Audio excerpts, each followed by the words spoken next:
salvation another voice. Hallelujah. Leo, ese traiga leo.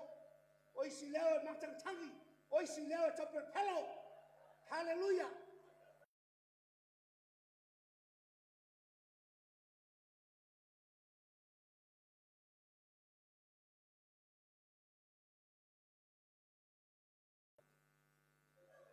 Ye famau.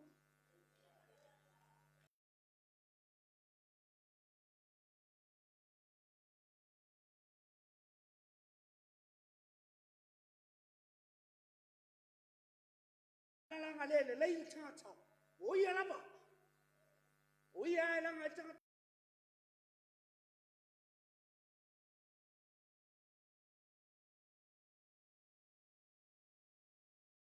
Tua. Ai, dua lama cha cha.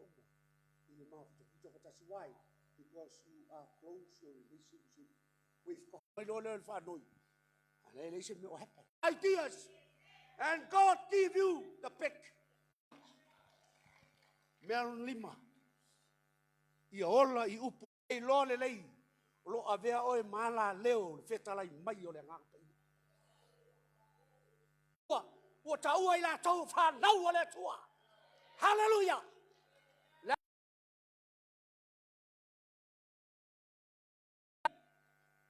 Papa tiso ai le ngaka ia. Papa tiso ai le ngaka ia. Ona e malosi le lo fa ia.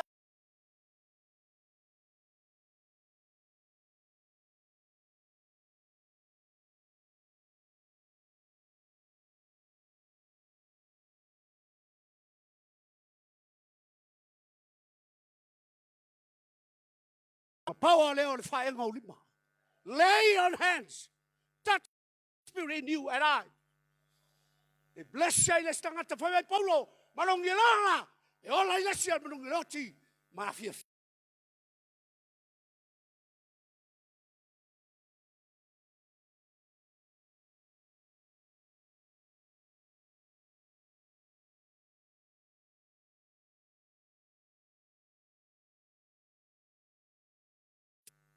Mangalo.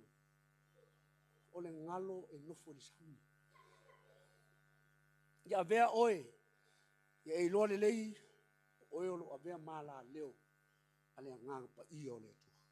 Realize you are channel through which the Holy Spirit speaks. Uta tau ala leo. Ole ngang pa iyo le tua. If so yatu lau sea I tangata. Ia manuia nganga tangata. Ia manuia loto tangata. Ai sia sa faila ngwa wenga po. Sa faila ngwa wenga leo. Pa mai ta vista. Ma fau leo. Toi ma fau de po. Hallelujah. Au e te whatala le I lau mea lofa. E mea lofa wa mai le atua ia te oima. Mea nau whapea ia tangata ia mali malo tele. E leo whatamana la tau mea lofa. Tātou wa aia lea le mumera le ngāpa ia. Spirit feel life. Whātou muina I tātou le ngāpa ia. Nāne me momo. Whaia onga. Wāwhut whaia onga. O oe o le whaola tanga o tamiti. O oe o le Yesu I tamiti. Salvation lead a person to believe, to experience a new birth. Nā tolu o tuso yani. Tai le tangata. Ina ia malamalama le tangata. Ina mea tau o le whanau fawina. Malamalama tamaiti. Ina o mea nai whaiatu. Ia fule whai tau. Mai Paulo tāwita ia Timoteo. Ia e matua whai tau. Whai tau. Tusi lea. O upu tā ua ia tusi lea. O le tino. O le poto ma le atamai. Ma le laulau whaiva. Ma le perfecta. O le mea mua le dangerous. Ia onga malotu. O le laulau whaiva. Mea ngā tupu ai whewai ai ima. Nta mua tusi o bonito. E whai upa spulu sutas. We need to perfectly join together. Pai bagas. We need to perfectly join together. Perfectly join together. No winga sa le perfect. A le mga Paulo ia perfect. Langai whapenga le tangata na whaia le tua. Tolu vanga taua na whaia le tua tangata. Matu iai, mea momua. The likeness and image. O whoringa paia, whoringa mamalu, whoringa whamaori, whoringa amiotonu. Likeness and image. And the second one, you are the apex and summit. O oe o le tumutumunga o mea na whaia. O iai lau tō whinga. O iai lau tofi maulunga. E le maua lalo le wa aia le tua i tua. O oe o le pale ali o ana mea na whaia. O oe o le tumutumunga o mea na whaia. Tolu, o tu ia te oe, se mawhau le lei. Mawhau le lei e lei loe, leisi le mea na ia te oe. Wai vai le whasoa mai a suri. Whasoa mai a tupai, whasoa mai a tui. Leilo o mai e mātou ni mea. O le whasoa mai a lesi. E mau ailo Malamalama. Respect other ideas. Whaalo i whelafro wa inga le stangata. Ona e maua le meta. O le misionga na le atua. O le fatu le atua o le misiona. O lo fatu o ai atulai. Whaalo iai. Ave sau pati e vi ai le atua. Hallelujah. Foi upu tā ua ala tusi lea konito. Nai le lufu fa foi upu tau sfulu. Da mua, chapter 1, verse 24 and verse 30. That is the key verses. O le mafua angala tusi. Sa ia tali ina fasilia tangata konito. E winga I whara velave o tupu I le kalesia. Tani atu fasili pe o le fai fasilia matou. Presentation ia fai. O le message ma ngai ale I. God's church must be pure by God's wisdom and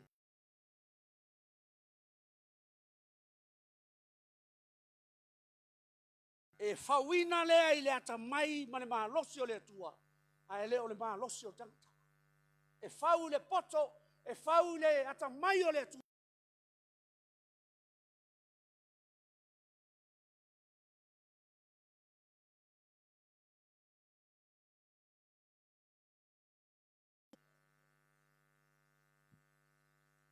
But the stewardship faith, but the sanctified faith, but the saving faith. Tātou tari tonu umai ai mea nā. Saving faith, sanctified faith, and stewardship faith. O le whātua tua o la veaina. O le whātua tua o whālaina. O le whātua tua o whāpaiaina. Whātua tua whāpaiaina. Nā malesi me, ao ngā whāpaiaina oe. Nai poto lo lea, tausi mea lea tu.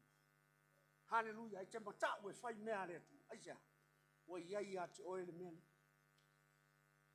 Hallelujah. Tātou nau I mea sirisiri. Ai petai o te whasino atu leana e sirisiri lava. But convert earnestly the best gift and yet you I unto a more excellent. Thank you, brother. Mga mo nga luwi atas. Respect other ideas. Hallelujah. Aba si pati mo siya usole. Hallelujah. Umay Yesu, pete aba si pai e manuia tangatanga. Thank you, Lord. Continue anointing my brother. Hallelujah. Tupu ola tangata mi tonu e peyo le panda. Tupu tele peyo la rasi le panona. A fai wai alu isela elu e tua tu ngai koren hai. Na mawai atu le. I maunga o le panona. Tele mai ai le aras. Tupu ola I lunga maunga. Aisha. Na ngai mawalalo le alu le. E sue le a le vai. E taulo le vai. Ia fai malo peni amu umo pisu po pesa. E taulo le vai mania le loto le a la. A mawalalo le loto. Te loa atu Yesu. Ma tupu ola le tato mea. Tupu ola le po afa. O matangi. When the storm comes, don't worry, Jesus in the gap. Jesus in the gap. Hallelujah. Tau lera malangai sala elu nene so mai o. Langa mea pam. O O se telefoni po no. I respect the power.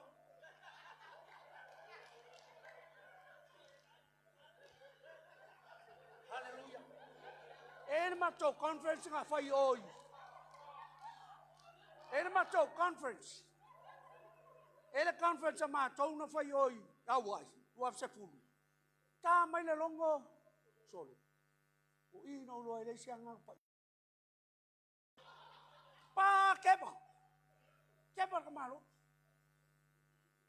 We need to allow the Holy Spirit in. As an inspired word of God. Why by like guys?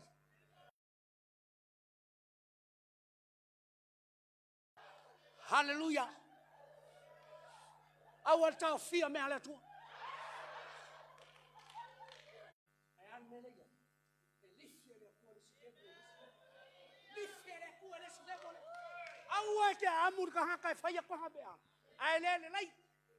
Go to pray for your brother. Go to fast for your brother.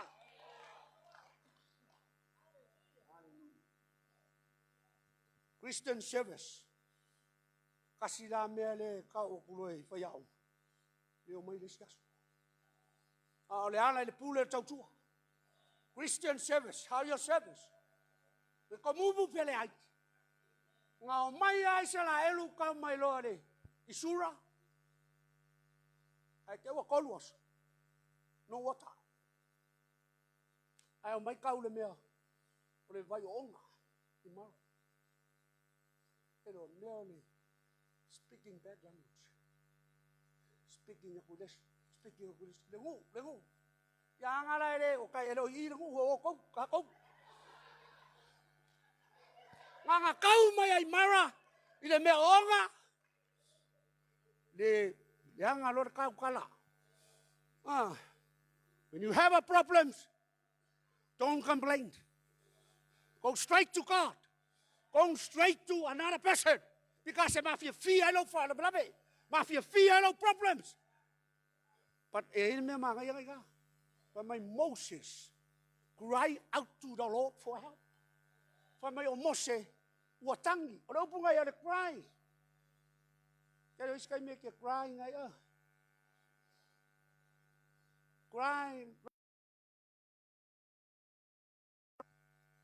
I will get cry where you go to Tolu. It is the end of the town.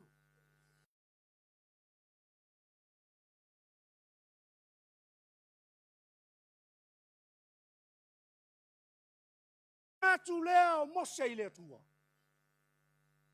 Mose fa ali mai le la.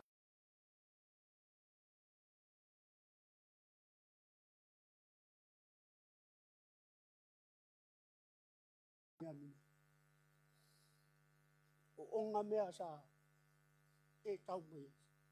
Fai vakasi yahim. Christian living. Le alto inga o langa le o te ola.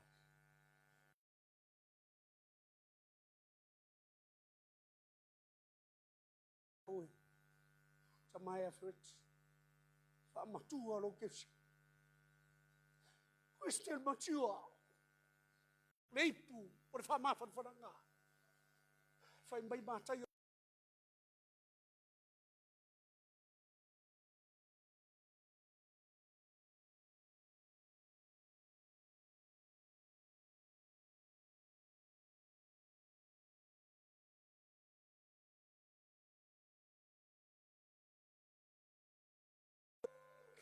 Hallelujah.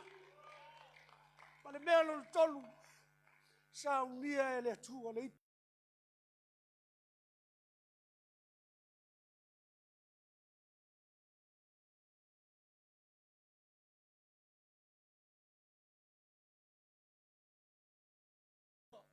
Pursue excellency. I'm so party of ya. I'm so party of ya. Thank you, Jesus. Thank you, Jesus. Tusia Filipino faitawa. E fa le ia vai ngal tusia Filipino. Fa matau. The book of Philippians, 4 chapters. Fa mai le tana Paulo im tau mo. For me to live in Christ and to die is gain. Aulo wola o ya keriso le. Aulo woti o lo munuia. Ola fai ngal wenga keriso. Ola tau tua mo keriso. Ai ati o lo munuia na. Hallelujah. Life purpose. Life pattern. Let this mind be in you which was also in Christ Jesus. Ia ya te au tau foi le alama manatu. Sa ya keriso Yesu. That is chapter 2 verse 5. Tu ya tatou tangata whaiaonga le manatu le sa ya keriso Yesu. O le manatu I longa tofi mawalunga a wa sau I lalo. Whaea tangata I sau lalo. Life pattern, life's prize. I press toward the mark of the prize of high calling of God in Christ Jesus. O te tau sisi atu I le whailonga. Ia mau ai le tau ina malawina ia. Mai lunga le tua ya keriso Yesu. The last one, life's power. Filipe fa musutolu. O te mawhaia me uma. Fata si mai o keriso yata. I can do all things through Christ which strengthen me.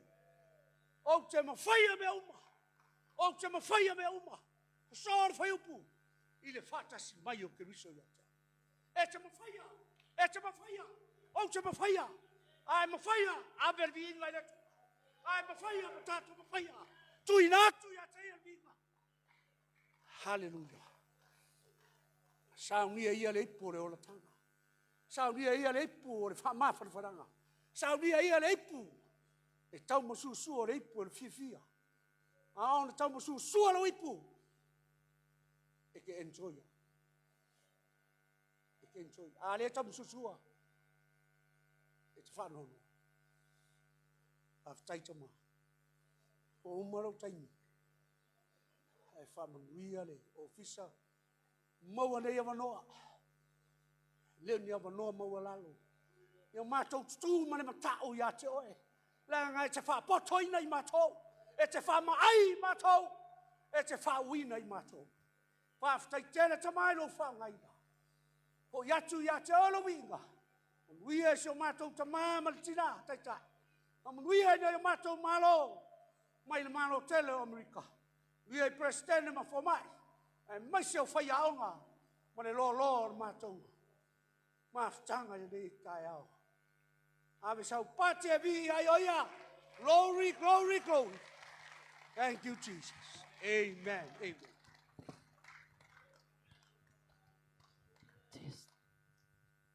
Wow, was that powerful? Jemaisa pati na vi ele tua.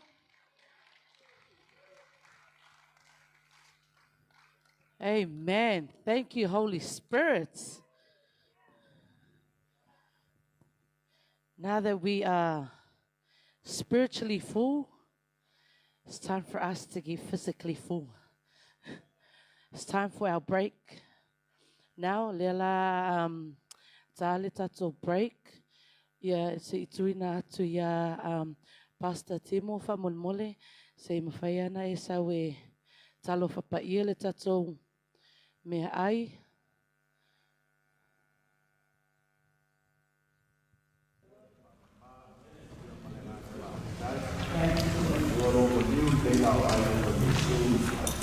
Amen. Help yourself. Help yourself to the food at the back. Mingle around for 15 minutes. Our break is for 15 minutes. Thank you.